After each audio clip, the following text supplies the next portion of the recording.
Good morning, everyone. I would like to thank you for allowing me to speak to you this morning. Yes, I was the father of Jesus, and I cannot tell you what it was like. Jesus was an incredible child, never showed anger, never got into fights. He just, he was always what you knew he would be. Jesus is what you know is Jesus was Jesus. I tried to be the best father that I could for him. Now, times were very, very different, as you know. Herod wanted to kill him. I knew I had a special son. The angels had come to Mary. The angels had come to me and they had told me, yes, your son is very, very special and we have to watch over him. We have to protect him.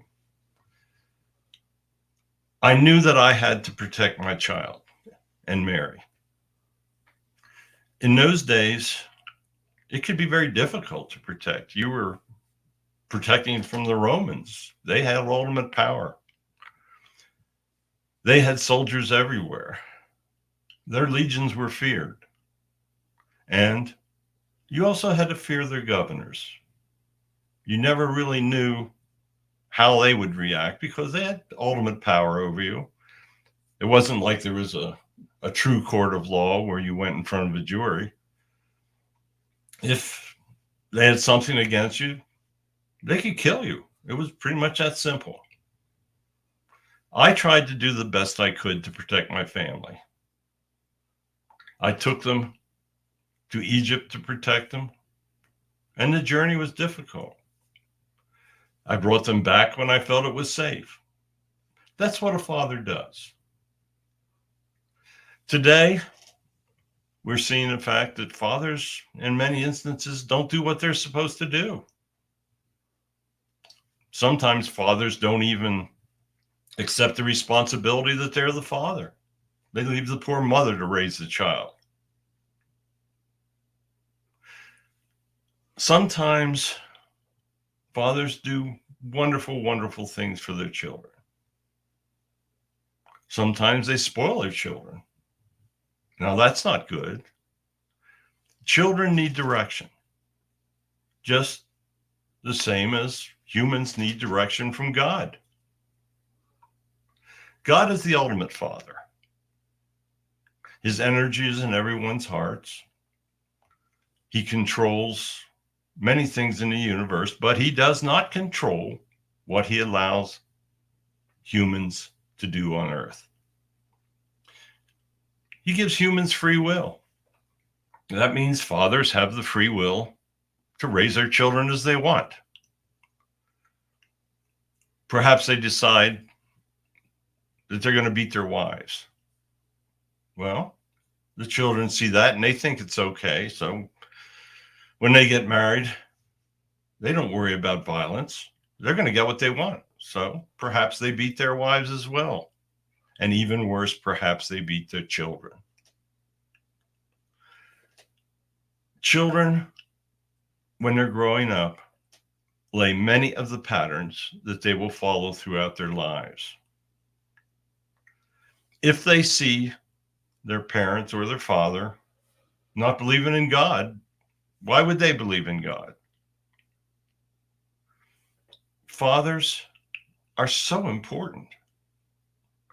Fathers really control what is going to happen with the next generation. The father will make the decision on how the child is educated. Is he educated to learn history, for instance? Learning of the past is one of the most important lessons that a child can learn. Humans have a long history of making mistakes.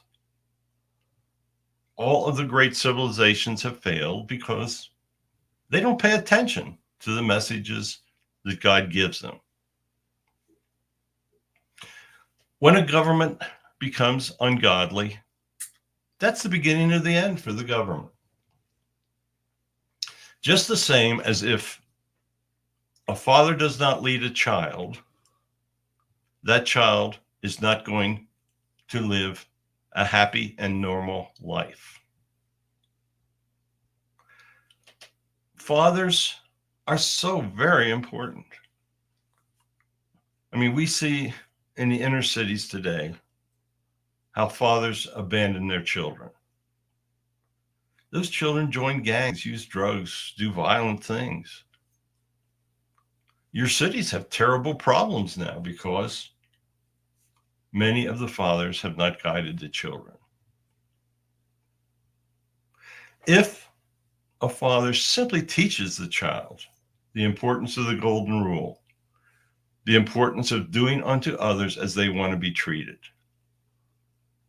that simple lesson can affect that whole outcome of that child's life.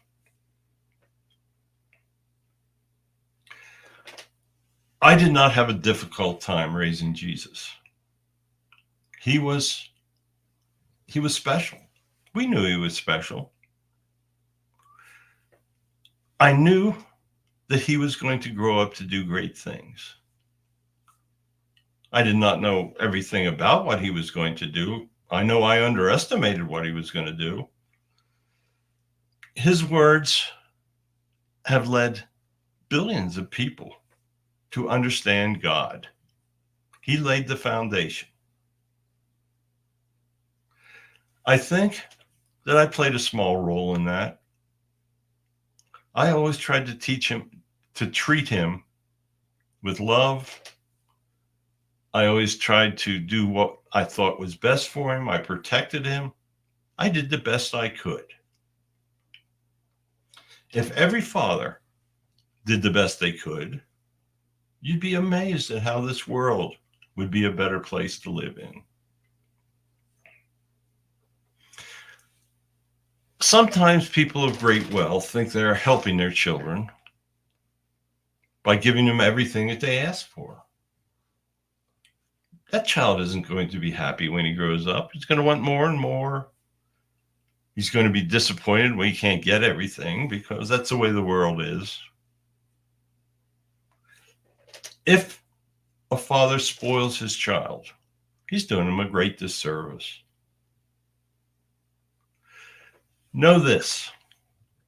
Know that how you treat your children is how those children will treat the world in which they take control of their children. It's a generational thing. If a father is loving, if a father shows the will to maintain discipline with the children and let them understand God's words, then everything works out pretty well. That generation will teach another generation, and so on. Today, many children are being misled. Many people think that technology and science proves that there is no God. Well, they're wrong. That sort of understanding can only lead to destruction. Destruction can happen on many levels, can happen on an individual level. A child can grow up with great depression from what he learned from his family. It can be on a countrywide level. Look at what's taking place in Russia right now. The people of Russia are wonderful people. There are many that believe in God, but they really have trouble worshiping or speaking of God because of the government. The Russian government lies to the people. They have lied for so long that many of the people believe it's the truth. If you lie to your child and tell them there's no God, and you keep telling them that, they're going to believe there's no God. Telling lies is simply wrong. It misleads. It misleads people on all levels. The Russian people are going to suffer greatly because of what the tyrant leader is doing. Greed and wealth, the lust for power. That, in combination with the strength that that man has built up in Russia, is going to really tear apart the country. Hopefully they will understand that if they use if they use weapons of mass destruction, that it will be the end of them, and it will basically be the end of humanity. We're approaching terrible times. You've been in terrible times.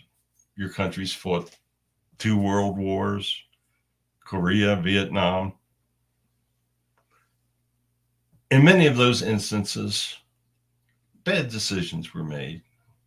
Oh, now there was no, you had to get involved with World War I and World War II, or the Nazis and the Germans would have taken over the world. Now there are many wonderful people in Germany. Hopefully they have learned a lesson of violence, and hopefully they will help control the violence that is taking place in the world. It is all through the lessons of the father.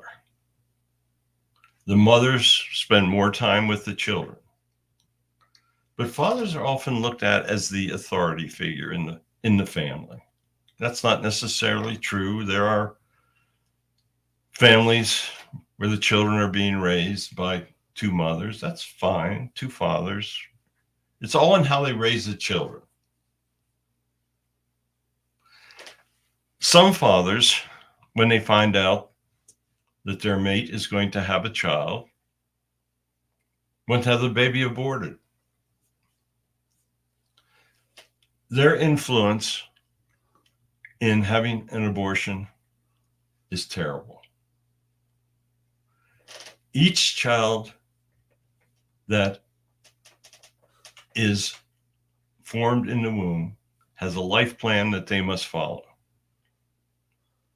Fathers need to help raise the families and assure that those children in the womb are given the ability to be born, to face life, and to have a wonderful, loving relationship with those around them.